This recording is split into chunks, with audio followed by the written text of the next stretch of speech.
Praise Lord. धन्यवाद परमेश्वर का एक और नए दिन के लिए जो हमारे साथ जुड़ा है। उस दिन में परमेश्वर का धन्यवाद। और परमेश्वर जो हमारा कर्ता धर्ता और हमारे चलाने वाला, ऐसे परमेश्वर को हम धन्यवाद देते हुए नित्य बने रहे, ये परमेश्वर की इच्छा है। और परमेश्वर हमारे साथ होकर अपनी अगुवाई में हमारे जीवन को आगे बढ़ाए। और जब वो एक एक नया दिन करके हमारे जीवन में जोड़ते जाते हैं परमेश्वर, तो उन दिनों में हमारे जीवन से दूसरों तक क्या पहुंच रहा है, ये बहुत मायने रखता है। प्रतिदिन, प्रतिपल या प्रति क्षण हमारे जीवन से परमेश्वर को क्या मिल रहा है, मनुष्यों को क्या मिल रहा है, ये बहुत महत्वपूर्ण चीजें हैं जो शायद हम कभी कभी इग्नोर करते हैं और उसके ऊपर काम नहीं करते, उसके बारे में सोचते नहीं है, विचार नहीं करते। ये एक परमेश्वर की ओर से बहुत अद्भुत बात है कि वो हमारे सामने बहुत सारी चीजों को होने देते हैं, निर्मित होने देते हैं, गुजरने देते हैं, ताकि हम उन बातों से बहुत कुछ सीखकर परमेश्वर की महिमा कर सकें। ओके, तो ये सारी चीजें जो कि डिस्क्रिप्शन में भी लिखी है, हमारे द्वारा दूसरों को आशीष पहुंचे, ना कि श्राप। और आज के मनन के लिए यही एक वचन हम मनन करेंगे, और वो है 12 अध्याय, रोमियो की पत्री 12 अध्याय उसका 14 पद। अपने सताने वालों को आशीष दो, आशीष दो, श्राप मत दो। अपने सताने वालों को, सताने वालों में बाहर वाले बाद में, घर वाले पहले आते हैं। तो घर वाले भी या रिश्तेदार या कुटुंबी लोग यदि सताते हैं तो भी उनको आशीष दो, श्राप मत दो।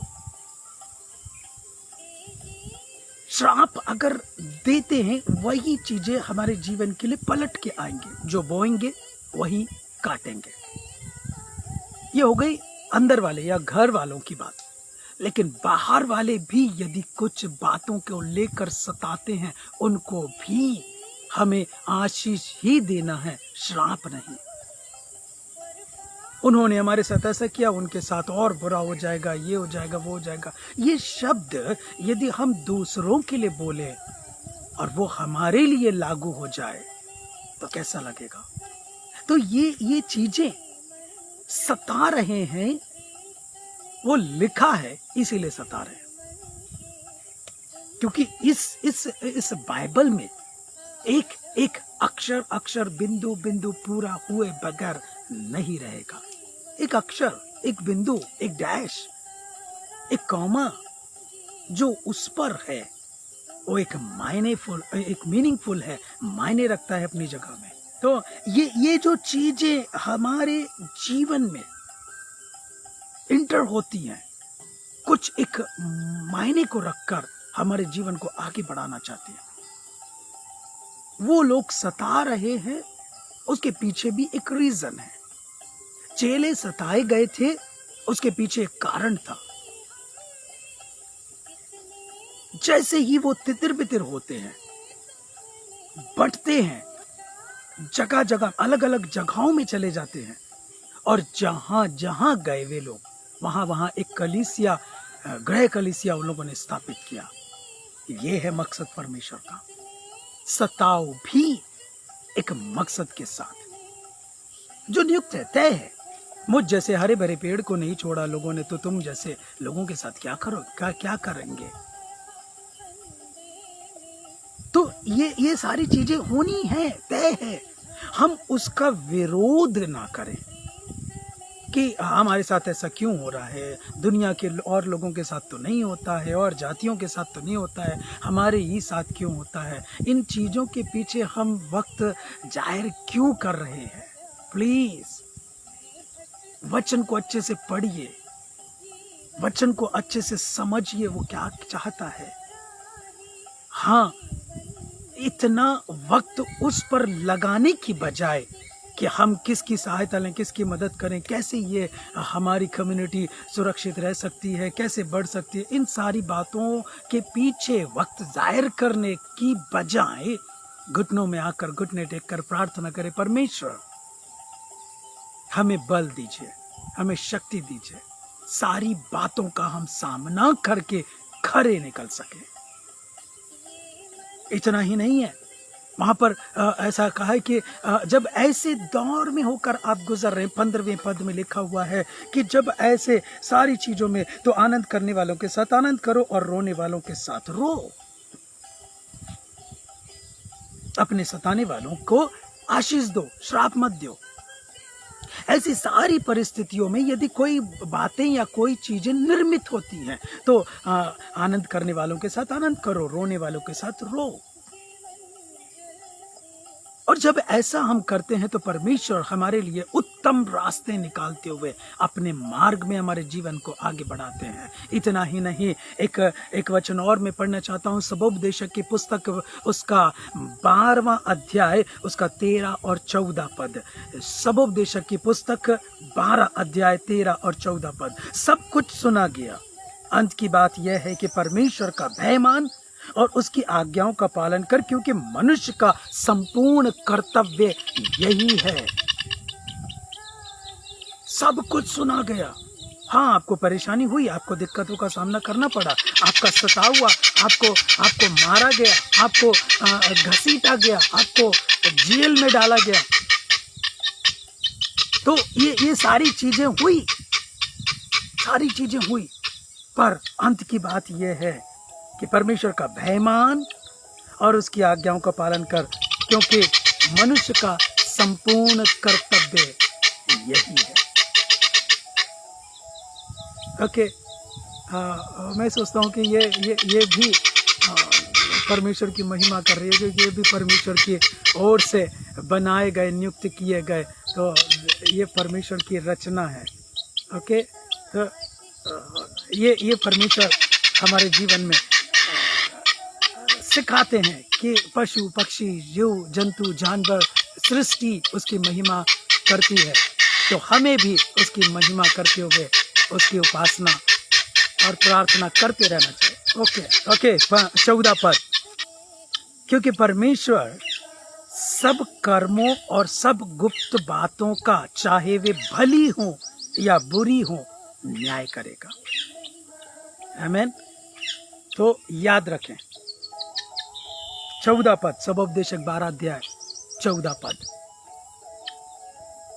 क्योंकि परमेश्वर सब कर्मों और सब गुप्त बातों का, चाहे वे भली हो या बुरी हो, न्याय करेगा।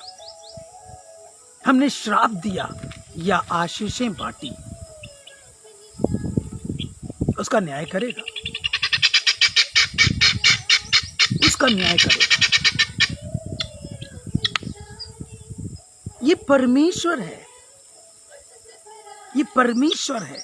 उसके मन को, उसकी बातों को, उसके उपायों को, उसकी योजनाओं को समझना है, तो उसके ही अनुसार उसकी इच्छा को पूरा करते हुए, और जैसा हमने पढ़ा सबोपदेशक में, उसकी आज्ञाओं का पालन करते हुए हमारे जीवन को आगे बढ़ाने की आवश्यकता है। सताने दीजिए ना, कितना सताएंगे। आज मैं देख रहा हूँ और दुखित भी होता हूँ और थोड़ा सा विचार भी करता हूँ कि ये लोग सिर्फ उन बातों से बचने के लिए एक द्वार ढूंढ रहे हैं, पर परमेश्वर से शक्ति नहीं मांग रहे हैं कि उस सारी चीजों को सहकर, फेस करके उसमें खड़े निकल सके। बल मांगे, शक्ति मांगे, सामर्थ्य मांगे परमेश्वर से कि उन सारी चीजों में हम स्थिर रहकर, दृढ़ रहकर उसकी आज्ञाओं को पालन करना ना छोड़ें, उसका भय मानना ना छोड़ें, उसके भय भक्ति में आगे बढ़ते हुए दूसरों तक आशीष पहुंचाएं। कोई बुरा करता है, ओह गॉड ब्लेस यू, बोलने में क्या चाह रहा है? हम परमेश्वर की आशीष उन तक पहुंचाएं, श्राप नहीं।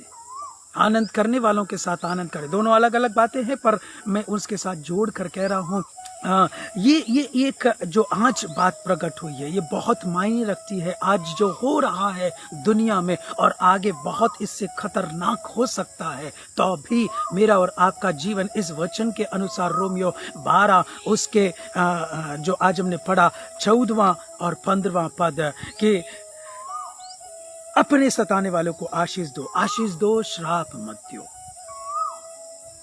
जो कर रहे हैं उनको करने दो।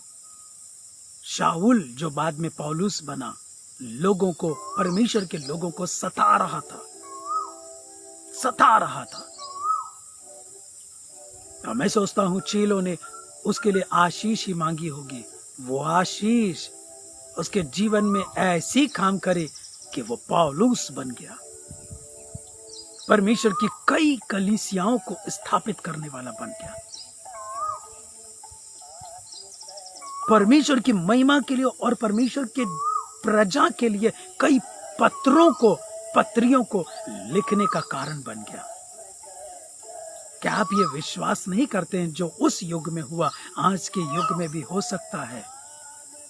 बड़े से बड़े लोग आने दो ना, सताने वाले, प्लानिंग करने वाले और कितना भी कुछ करने वाले, प्रियो उनको आशीष दो और वो आशीष ऐसी फलेगी उनके जीवन में कि वो कई कलीसियाओं के स्थापन के कारण बन जाएंगे। आमेन, प्रेज़ द लॉर्ड। आप और मैं नहीं कर पा रहे होंगे, वो लोग करने वाले बन जाएंगे। जिन्होंने बाइबलें जलाई वो बाइबल के ज्ञाता बन जाएंगे। जो वचन हमको याद नहीं है वो उनको याद रहेंगे। परमेश्वर उन्हें ब्लेस्ड करे, परमेश्वर उन्हें आशीष दे और परमेश्वर की योजना के तहत उनके जीवन में परमेश्वर अद्भुत काम करके उनको अपनी महिमा के लिए चुन ले। मैं और आप चाहे दुनिया के किसी भी कोने में हो, एक साथ एकजुट हो जाएंगे ना, तो हम बहुत बड़ी ताकत है, बहुत बड़ी ताकत है प्रियो। और उस ताकत को प्रकट करने के लिए हमें सिर्फ और सिर्फ बांटने के लिए श्राप नहीं दिया गया है, आशीषें दी गई हैं कि हम आशीषें बांटें। और कितनी बांटोगे आप, कितनी बांटोगे, आपके पास खत्म नहीं होगी प्रियो, खत्म नहीं होगी।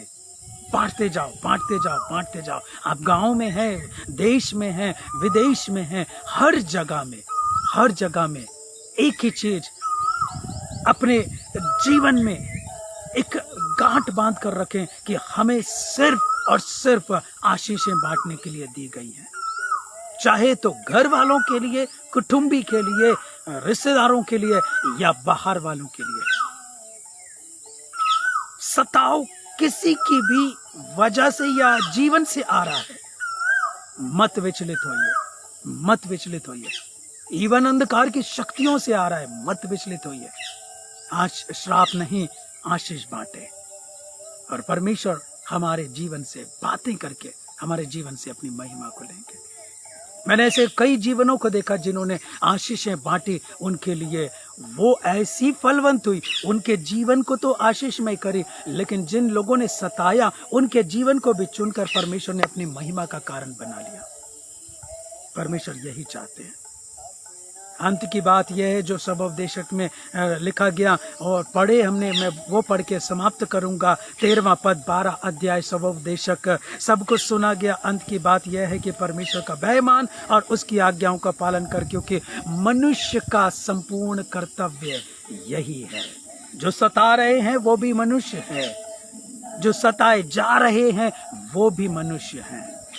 उनका संपूर्ण कर्तव्य यही है कि वो परमेश्वर का भय माने और उसकी आज्ञाओं का पालन करें। God bless you, take care. मैं प्रार्थना करना चाहता हूँ, यदि हमसे अभी तक नहीं हो पाया होगा कि हम सताने वालों को श्राप दे रहे होंगे, तो आज के बाद बदलें और आशीष देना प्रारंभ करें। मैं प्रार्थना करना चाहता हूँ। प्रभु, हम धन्यवाद के साथ आपके निकट में आते हैं, धन्यवाद देते हैं आज के मनन के लिए, आज की बातों के लिए जो हमारे जीवन को करने के लिए कहा गया है। संपूर्ण कर्तव्य जो हमारा है उसको पूरा करते हुए आपकी महिमा इस पृथ्वी के ऊपर, हाँ, हम मनुष्यों के द्वारा हो सके, ऐसा हमें और बल और ज्ञान और समझ प्रदान करिए, ताकि आपकी महिमा के कारण बने, आपका नाम ऊंचा करे, हर एक के साथ होइए। जो नहीं हो पाया अब तक, आने वाले दिनों में यीशु के नाम से हो सके, ऐसी हम प्रार्थना करते हैं। सारा आदर, सारी महिमा सिर्फ आपको मिले, क्योंकि आप इसके योग्य हैं, यीशु के नाम से। आमीन, आमीन। God bless you, take care.